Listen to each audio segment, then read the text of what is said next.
Hello बच्चों, आज discuss करेंगे हम सॉलिड स्टेट के कुछ ऐसे क्वेश्चंस जो पिछले कुछ सालों में बोर्ड एग्जाम्स में आए हुए हैं और कुछ ऐसे क्वेश्चन जो एनसीईआरटी में हैं और इंपॉर्टेंट है एग्जाम पॉइंट ऑफ व्यू से। तो देखते हैं कुछ ऐसे क्वेश्चंस। पहला क्वेश्चन है, classify each of the following as P type and N type semiconductors. Germanium doped with indium and silicon doped with tin.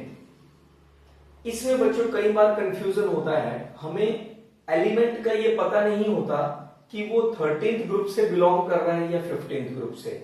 तो उसके लिए सबसे पहले हमें ये याद होना चाहिए, लर्न होना चाहिए कि कौन सा एलिमेंट किस ग्रुप से बिलोंग कर रहा है। तो उसके लिए सबसे पहले आपको 13th ग्रुप जो बोरोन फैमिली है जिसके एलिमेंट होते हैं boron, aluminium, gallium, indium and thallium, इसको आप कुछ ऐसे भी याद रख सकते हैं कि ब्रिंग आलू गाजर इन थैला। 14th ग्रुप के जो एलिमेंट्स हैं वो है carbon, silicon, germanium, tin and lead. इसको ऐसे याद रख सकते हैं, chemistry sir get some problem. इसी तरह से जो 15th ग्रुप है, 15th ग्रुप है nitrogen, phosphorus, arsenic, antimony and bismuth. ये भी थोड़ा सा फनी है, कैसे हम इसको याद रख सकते हैं, नया पड़ोसी आने से सब बिगड़े। इस तरीके से हम इसको याद रख सकते हैं। तो अब यहां देखते हैं बच्चों कि ये जो जर्मेनियम है ये कौन से ग्रुप से बिलोंग कर रहा है, 14th ग्रुप से। 14th ग्रुप के जो एलिमेंट होते हैं, 14th ग्रुप एलिमेंट के जो क्रिस्टल्स होते हैं वो इंसुलेटर्स होते हैं। और हमने ये पढ़ा था कि जब हम उसको 13th ग्रुप एलिमेंट से डोप करेंगे तो वो पी टाइप सेमीकंडक्टर देता है, जब 15th ग्रुप से डोप करते हैं तो वो एन टाइप सेमीकंडक्टर्स देता है। तो इस तरीके से जो इंडियम है वो हमारा 13th ग्रुप से बिलोंग करता है, तो इसलिए ये कौन से टाइप का सेमीकंडक्टर हो जाएगा, it will be P type semiconductor. इसी तरीके से यदि हम नेक्स्ट की बात करें, silicon doped with tin, silicon doped with antimony. तो सिलिकॉन यहां पर कौन से ग्रुप से बिलोंग कर रहे हैं, 14th ग्रुप से, और इसको हमने डोप किया है किससे, 15th ग्रुप एलिमेंट से। सो डेफिनेटली ये हमारा हो जाएगा N type semiconductors. Next type का जो क्वेश्चन है, नेक्स्ट है what are the 13, 15 and 12, 16 compounds. ये भी एनसीईआरटी का क्वेश्चन है और बोर्ड एग्जाम्स में कई बार पूछा गया है। एक्चुअल में जो 13, 15 कंपाउंड्स होते हैं, these are the compounds which are made from the combination of elements of 13 and 15th group. For example, 13th group जैसे बोरोन, एल्यूमिनियम, गैलियम, इंडियम और थैलियम। सो 13, 15 कंपाउंड क्या हो जाएंगे, aluminium phosphorus, gallium arsenic and indium antimony. ये जो compounds होंगे ये हमारे क्या हो जाएंगे, 13, 15 कंपाउंड्स हो जाएंगे। जो 12, 16 कंपाउंड होंगे, 12 ग्रुप कौन सा होता है, 12 ग्रुप होता है डी ब्लॉक एलिमेंट्स का हर एक सीरीज का जो लास्ट एलिमेंट है कौन सा, जिंक, कैडमियम एंड मरकरी। ये कौन से कंपाउंड होंगे फिर, कंपेरेबल साइज के, zinc sulphide, cadmium sulphide and mercury स्टिपेनाइड। तो इस टाइप के जो कंपाउंड्स होंगे ये हमारे कौन से होंगे, 12, 16 कंपाउंड्स होंगे। अब हम बात करेंगे नेक्स्ट क्वेश्चन की। नेक्स्ट क्वेश्चन है, how can a material can be made amorphous. किसी एक मटेरियल को आप अमरफस कैसे बना सकते हैं। देखिए, क्रिस्टलाइन सॉलिड्स में जो कॉन्स्टिट्यूएंट पार्टिकल्स होते हैं वो परफेक्ट ऑर्डर में होते हैं। जब आप उसको मेल्ट करते हैं, मेल्ट करने के बाद जब उनकी स्लो कूलिंग होती है तो कॉन्स्टिट्यूएंट पार्टिकल्स को अरेंज करने में आपका अपने आप को परफेक्टली ऑर्डर्ड वे में अरेंज करने के लिए उसको टाइम चाहिए। यदि हम उसको टाइम नहीं दे रहे हैं, मींस हम मेल्ट को रैपिडली कूल कर रहे हैं, तो जो अरेंजमेंट है कॉन्स्टिट्यूएंट पार्टिकल्स की वो डिसऑर्डर्ड हो जाती है, तब वो अमरफस बन जाता है। तो इसलिए जब भी आप किसी मेल्ट को, सॉलिड के मेल्ट को रैपिडली कूल करेंगे, then it can be made amorphous. Next question की यदि हम बात करें, नेक्स्ट क्वेश्चन है why is window glass of old buildings thick at bottom? हमने शुरू में, इस चैप्टर के शुरू में हमने बात की थी, आपको बताया था कि जो अमरफस सॉलिड्स होते हैं actually they are the super cooled liquids, they are the super cooled liquids of very high viscosity. इसलिए जो ग्लास है वो अमरफस सॉलिड है, इसलिए उसकी जो फ्लूइडिटी है वो नीचे की तरफ है। दैट इज वाई जो हमारा ओल्ड बिल्डिंग के ग्लास होते हैं they are found to be thicker at the bottom, क्योंकि वो नीचे की तरफ बह रहा होता है। नेक्स्ट जो क्वेश्चन है हमारा वो है why are the solids rigid? Solids rigid क्यों होते हैं? इस चैप्टर के स्टार्टिंग में हमने सॉलिड्स की कुछ एक प्रॉपर्टीज की थी। वहां पर हमने बताया था, वहां पे हमने डिस्कस किया था कि सॉलिड्स में जो कॉन्स्टिट्यूएंट्स पार्टिकल्स होते हैं वो अपनी परफेक्ट लैटिस साइड्स पर होते हैं। They are not allowed to move, rather they can oscillate about their mean positions. और जो इंटर आयनिक फोर्सेस हैं उन कॉन्स्टिट्यूएंट पार्टिकल्स में या इंटरमॉलिक्यूलर फोर्सेस हैं वो बहुत स्ट्रांग होती हैं। दैट इज व्हाई जो सॉलिड्स होते हैं वो रिजिड होते हैं, इंटरमॉलिक्यूलर फोर्सेस के स्ट्रांग होने की वजह से they are the rigid. Next question जिसकी हम बात करेंगे, क्वेश्चन है what type of non stoichiometric defect which is in a point defect, non-stoichiometric defect is responsible for pink color of lithium chloride. lithium chloride के pink colour के लिए कौन सा डिफेक्ट, कौन सा नॉन स्टोइचियोमेट्रिक डिफेक्ट रिस्पॉन्सिबल होता है? याद कीजिए हमने आपको पढ़ाए थे metal excess defect due to anion vacancies, metal excess defect due to anion vacancies. इसमें क्या था कि जब आप लिथियम क्लोराइड को लिथियम वेपर्स में हीट करते हैं तो जो एनायंस हैं they leave their lattice site, they diffuse out from the crystal, और जहां से क्लोराइड आयंस अपनी लैटिस साइट उन्होंने छोड़ी है वहां पर इलेक्ट्रॉन की एंट्रैपिंग हो जाती है, न्यूट्रलिटी मेंटेन हो गई, और वो साइट जहां पर इलेक्ट्रॉन की एंट्रैपिंग होती है उस सेंटर को हम एफ सेंटर बोलते हैं। F stands for farbe means colour imparting, और उसी की वजह से जो लिथियम क्लोराइड है लिथियम वेपर्स में हीट करने पर पिंक कलर का शो करता है। बिल्कुल वैसे ही इसी तरीके से जो सोडियम क्लोराइड है जब उसको सोडियम वेपर्स में हीट करते हैं तो वो येलो होता है, और पोटेशियम क्लोराइड को जब पोटेशियम वेपर्स में हीट करते हैं then it appears to be violet. तो इसका मतलब ये हुआ कि ये जो डिफेक्ट है ये मेटल एक्सेस डिफेक्ट है due to anion vacancies. Next जो क्वेश्चन है हमारा वो है explain how vacancies are introduced in ionic solids when a cation of higher valency is added as an impurity. जब एक कैटायन जो हाई वैलेंसी का है होस्ट आयन से जब वो हम ऐड करते हैं तब हाउ वैकेंसीज आर इंट्रोड्यूस, तब ये जो वैकेंसीज है कैसे इंट्रोड्यूस होती हैं। देखिए हम एक एग्जांपल लेके बात करेंगे। ये आपको याद होगा हमने ये डिफेक्ट किया था metal excess defect due to the presence of extra cations.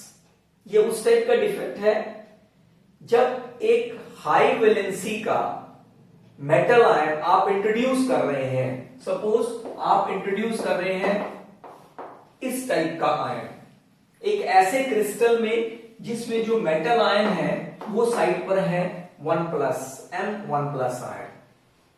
तो एक metal di positive ion reduce करने पर दो मेटल आयन इस टाइप के अपनी लैटिस साइड छोड़ेंगे। न्यूट्रलिटी को मेंटेन करने के लिए उन दोनों में से एक साइड पर हाई वैलेंसी का जो मेटल आयन है, जिसको हमने एज एन इंप्योरिटी डोप किया है, वो ऑक्युपाई कर लेता है। इसलिए एक वैकेंसी क्रिएट हो जाती है।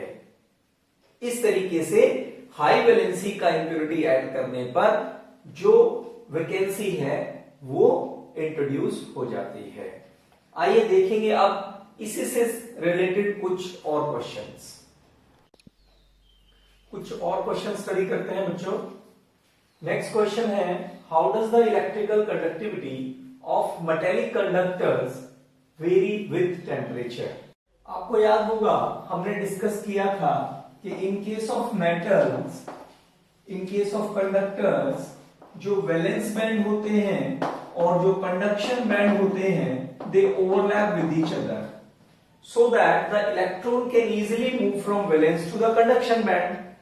In case of semiconductors, there is a gap between valence band and conduction band, but ये जो गैप होता है जिसको हम फॉरबिडन जोन भी बोलते हैं, ये बहुत कम होता है।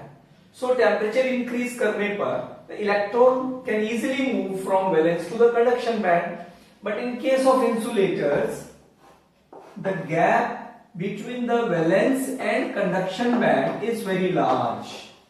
ये गैप बहुत ज्यादा होता है, so that on heating electron cannot easily move from valence to the conduction band. अब हम बात करेंगे इस क्वेश्चन की जिसमें पूछा गया है कि how does the electrical conductivity of metallic conductors vary with temperature। यहां से हमने क्लियर आपको बताया कि सेमीकंडक्टर्स के केस में हीट करने पर यानी टेम्परेचर इंक्रीज करने पर जो इलेक्ट्रॉन्स हैं they can easily move from valence to the conduction band by gaining the energy. But what about the conductors. Conductors में तो ये दोनों बैंड ऑलरेडी ओवरलैप कर रहे हैं, तो क्या कंडक्टिविटी और बढ़ जाएगी? नो। एक्चुअल में क्या होता है, टेम्परेचर इंक्रीज करने पर जो पॉजिटिवली चार्ज कर्नल्स होते हैं, इलेक्ट्रॉन के लॉस के बाद जो आयन मिलता है हमें, those are called as kernels, तो वो वाइब्रेट करना शुरू कर देते हैं and they will provide hindrance to the flow of electron. Electron के फ्लो को जो वैलेंस से कंडक्शन बैंड में होना था उसको हिंड्रेंस प्रोवाइड करते हैं, उसको रुकावट पैदा करते हैं, जिसकी वजह से टेम्परेचर बढ़ाने से जो कंडक्टिविटी है मेटालिक कंडक्टर्स की वो डिक्रीज करती है। फिर रिपीट कर रहा हूं, कंडक्टिविटी डिक्रीज करती है।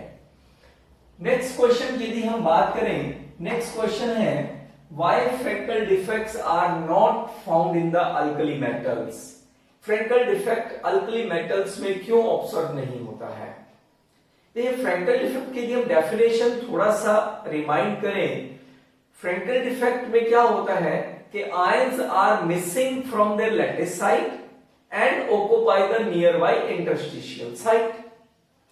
और क्योंकि कैटायन का साइज छोटा होता है इसलिए cations will preferably go on the interstitial sites, इस वजह से।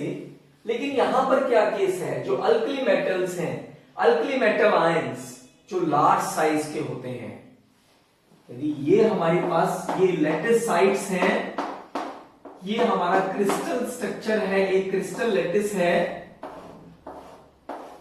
और ये हमारे इंटरस्टिशियल साइट्स हैं, तो यहां पर किसने आना है फ्रैक्टल डिफेक्ट यदि ये शो करता, तो अल्कली मेटल आयन ने ये साइट ऑक्युपाई करनी थी।